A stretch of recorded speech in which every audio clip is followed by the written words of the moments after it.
Bonjour et bienvenue pour cette 4e vidéo sur le tour à pneus PRTMR01 qui va donc avoir pour sujet le mode phare de ce produit qui est donc le mode automatique qui va vous permettre de tailler un pneu à la dimension désirée et avec une finition quasiment sans rodage, suivant les paramètres que vous utilisez, la lame que vous utilisez, le caoutchouc, enfin voilà, après il y a pas mal de paramètres, mais c'est vraiment le mode phare et principal de ce tour à pneus. Alors pour ce mode automatique, donc vous rentrez dedans donc avec le bouton central forcément. Donc profil de jante, ça va être le profil donc que vous avez configuré lors de l'étape précédente. Là, libre à vous de choisir lequel vous voulez, donc profil 2, profil 3, profil 4. Voilà. À savoir que le profil, quand vous le changez ici, il est sauvegardé pour les prochaines utilisations. Par exemple, là, si jamais je quitte, que j'éteins le tour et tout, que je vais en profil 4, la prochaine fois que je le rallumerai, il reste, ou que j'irai dans un autre mode, il restera en profil 4. Voilà. C'est bon, toujours bon à savoir. Ensuite, là, je retrouve mes valeurs par défaut. Donc alors, ça, c'est donc le diamètre cible qui va du pneu, donc le diamètre auquel vous voulez tailler. Donc alors vous pouvez augmenter le diamètre ou le réduire. Si jamais vous appuyez longuement, vous allez l'augmenter forcément. Donc personnellement, j'ai pas forcément envie de tailler ce pneu. Là, c'est surtout pour la démonstration, donc je vais garder un diamètre assez grand. Ensuite, l'offset de la jante. Alors, l'offset de la jante, il est assez important parce que il va définir l'endroit où démarre la lame. Donc, assurez-vous de bien avoir fait le tutoriel de calibration et de choisir le bon offset de jante. Donc là, j'ai bien un offset de 0, c'est parfait. Ensuite, la largeur de la jante. Ici, j'ai une jante de 11 millimètres, mais vous pouvez prendre un autre type de jante si jamais vous voulez. Donc, que ça soit une jante de 14, une jante de 10, une jante de 11. Enfin voilà, ça, c'est suivant votre type de jante. Ça va définir l'endroit où s'arrête la lame. Si jamais vous avez une jante qui est un petit peu entre les deux, n'hésitez pas forcément à prendre des largeurs au-dessus pour être sûr que tout soit usiné. Par défaut, il va un peu plus loin que ce que vous avez défini, mais voilà, ça va dépendre un petit peu de vos types de jantes parce que je sais pertinemment que toutes les marques ne sont pas équivalentes là-dessus. Ensuite, vous allez donc définir l'angle de coupe du pneu. Alors, l'angle, vous allez pouvoir mettre un angle positif ou négatif.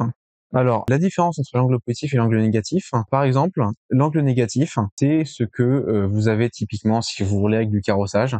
Donc, par exemple, si vous roulez à moins 2 degrés, avec 2 degrés de carrossage, vous avez de fortes chances que votre pneu soit usé avec 2 degrés. Donc ça, c'est si jamais vous voulez encore une fois, limiter le rodage du pneu, déjà avoir des pneus coniques ou aller jusqu'à moins 10 degrés.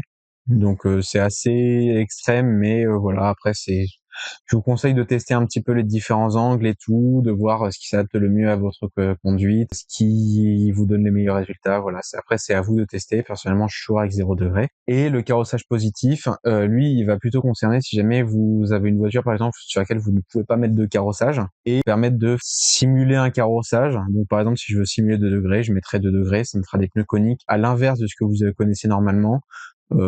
J'utilise pas personnellement pas ça et je sais pas vraiment ce que ça donne, mais l'option est là, faites-en ce que vous voulez. Ensuite, la dernière étape va être l'état du pneu. Donc alors pneu usé, c'est un mode où le tour à pneu ne fait qu'une seule passe, qui va être la passe finale, et qui va donc tailler le pneu directement au bon diamètre.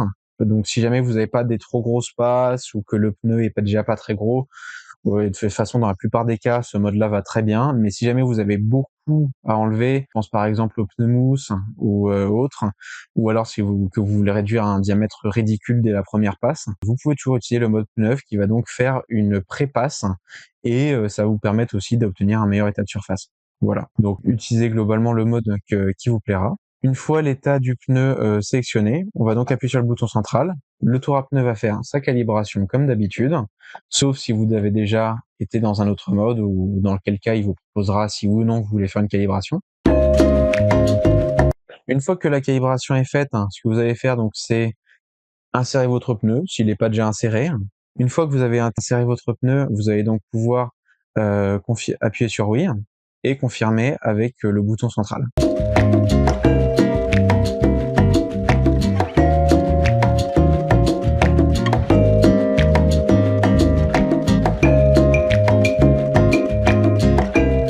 Alors une fois que votre pneu est taillé, donc le tour à pneu s'arrête et se remet dans ce menu-là. Vous pouvez avoir le choix soit de continuer, de changer le pneu et de repartir sur un autre tournage, soit de redevenir en menu principal. Alors, personnellement, ce que je vais faire, c'est que je vais enlever le pneu pour vous montrer quelque chose. Hop! Je vais vous montrer l'option arrêt d'urgence. Donc je vais faire comme si, je voulais remettre un pneu. Donc je vais appuyer sur oui. Je vais faire comme si insérer la roue est confirmé.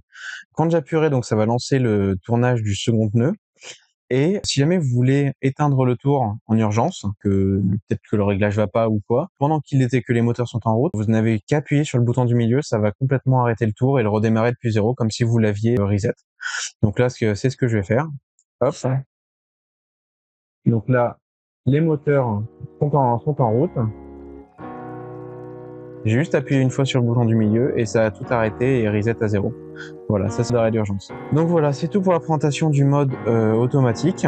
Merci d'avoir regardé cette 4e vidéo et la 5e parlera du mode manuel et du mode libre qui permettent globalement de faire des choses manuellement sur le pneu. Merci. Bro.